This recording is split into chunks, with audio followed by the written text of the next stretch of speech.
ঠিক আছে? এখানে সঞ্চয় বলা ভাইয়া, এখানে তো সঞ্চয় ডিরেক্টলি নাই, সেখানে আমরা কি করতে হবে, সঞ্চয়টা বের করতে হবে। এখন আপনি যেটা ইনকাম করতেছেন সেখান থেকে যদি আপনি খরচটা বাদ দিয়ে দেন, মানে আপনি যদি যেটা ইনকাম করে সেটা হচ্ছে আপনার আর্নিং, ইনকাম থেকে আপনি কাকে মাইনাস করবেন, এক্সপেন্ডিচারকে মাইনাস করবেন। এক্সপেন্ডিচার বলতে হচ্ছে আমাদের কি ভাইয়া, খরচ।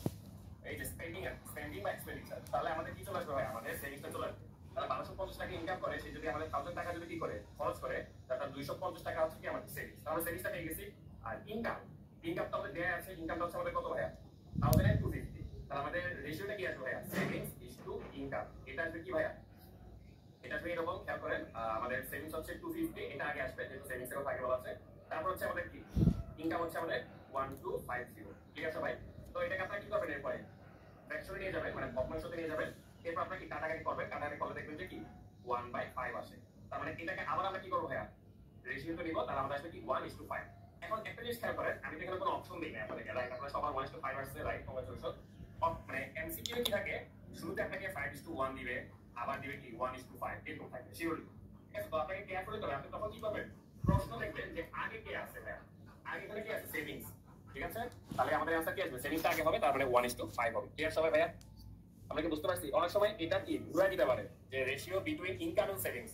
তো আপনারা তখন বুঝতে হবে, যদি আমাদের কোশ্চেন এরকম হতো যে ইনকাম আর সেভিংস এর অনুপাত কত, তখন সেটা কিন্তু কি হতো ভাইয়া, তখন সেটা হয়তো 5:1। বুঝতে পারছি আমরা সবাই, আশা করি।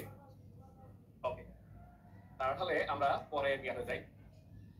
এখন একটা জিনিস দেখেন, এটা আমাদের ব্যাংকে একটু প্রায় আসে, মানে শুধু আলাদা হিসেবে আসে না, একটা পার্ট হিসেবে আসে। আজকে ক্লাসটা বেসিক্যালি এমসিকিউ বেসড, ঠিক আছে? মানে রিটেন বেসড বা একটু কমপ্লেক্স ম্যাথ আমরা নেক্সট দিন দেখাবো। এটা হচ্ছে রেশিওকে আমরা কি করব ভাইয়া, এটা ইনক্রিজ ডিক্রিজ, ঠিক আছে? রিগার্ডিং রেশিও হবে, মানে রেশিওকে না, রিগার্ডিং হবে, মানে হেডলাইনের নাম বলেছে। এটা রেশিওটা হচ্ছে আপনাকে একটা নাম্বার দেয়া থাকবে, খেয়াল করেন। আপনাকে যে কোনো একটা র্যান্ডম একটা নাম্বার দেয়া থাকবে, এখন আপনাকে বলবে এই নাম্বারটাকে বলবে যে হয় ইনক্রিজ করতে, খেয়াল করবেন কথাটা, অথবা ডিক্রিজ করতে। আপনাকে কমাইতে বলবে অথবা বাড়াইতে বলবে। তবে কমানো বা বাড়ানোতে কি থাকবে, আমাদের একটা রেশিও দেয়া থাকবে, ওই অনুপাতে আপনি কি করবেন, বাড়াবে বা কমাবে। এই ম্যাথটা হচ্ছে এরকম। আমি একটা এক্সাম্পল দিই, তাহলে তো ক্লিয়ার হয়ে যাবে। দেখি আমরা একটা ম্যাথ। তারপর আমাদেরকে বলছে কি, কোশ্চেন একটু সলভ করেন ভাই।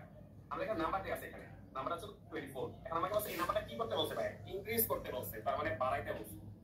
কতটুকু বাড়াবো বলছে, আপ টু বা ইনটু 7:6 রেশিও।